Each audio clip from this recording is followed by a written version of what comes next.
साहित्य अगर आप पढ़ोगे तो बहुत गहरा प्रभाव आप पर होगा।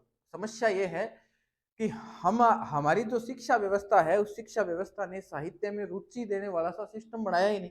हमारी जो व्यवस्था है, शिक्षा व्यवस्था, उसने क्या किया, हमें किताबों से डरना सिखाया है। हम किताबों से दूर भागते हैं, हमें लगता है यार बहुत मुश्किल काम है पढ़ना तो। और वास्तव में सच्चाई है, क्यों डर लगने लगा हमें, ये सोचने की बात है, समझने की बात है। डर क्यों लगने लगा हमें किताबों से? क्योंकि हमें मार पड़ती थी, पढ़ाई के नाम से मार पड़ती थी बचपन में, तो हमें पढ़ाई से डर लगने लगा। हमें पढ़ाई के नाम पर जब विज्ञान पढ़ाया जाता तो हमें कहते कि हाँ भाई कालिया खड़े हो जा, हाँ भाई धोलिया खड़े हो जा, अठू लेके अड़ती पढ़ दे। ये शिक्षा व्यवस्था है, और जबकि विज्ञान ऐसा पढ़ने का विषय बिल्कुल नहीं है।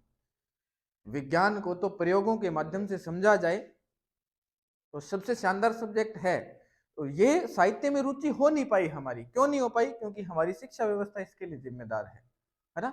लेकिन फिर भी मैं आपको कहूंगा कि आप दूसरा साहित्य, जैसे हमारे बहुत सारे लोग हैं जो राजस्थानी भाषा को संवैधानिक मान्यता दिलवाने के लिए बहुत मेहनत कर रहे हैं, दिन रात मेहनत कर रहे हैं। तो आप भी इस तरह का जब भी कोई काम हो, देखो मैं आपको सीधी सी बात बताता हूँ कि अगर राजस्थानी भाषा को मान्यता मिलती है तो इससे हमें फायदा है। हमें फायदा क्या है? इस संविधान की 8वीं अनुसूची में जितनी भाषाएं हैं, उन सभी भाषाओं को विश्वविद्यालयों में पढ़ाना जरूरी होता है। उनकी वैकेंसीज निकलती हैं। फिर आप ये मान लो, पार्लियामेंट में भी संवैधानिक भाषा होने का मतलब है कि राजस्थानी में आप लोकसभा में जाके बोल सकते हो राजस्थानी भाषा में। वहां उनको ट्रांसलेटर की जरूरत पड़ेगी।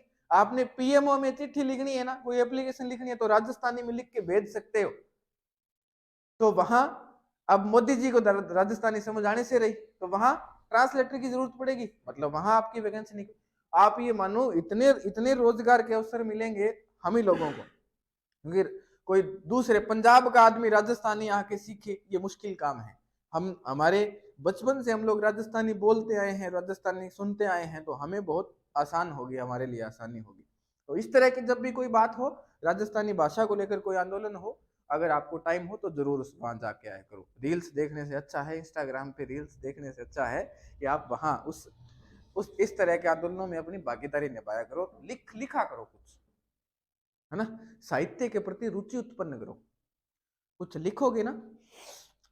साहित्य का लेखन आपको अंदर से, आपकी पर्सनैलिटी बहुत डेवलप करता है, आपको बहुत चेंज करता है, आप अंदर से परिवर्तित होते हो, आपको सेंसिटिव बनाता है, हर मुद्दे पे संवेदनशील बनाता है, आप अच्छी तरह से सोच सकते हो।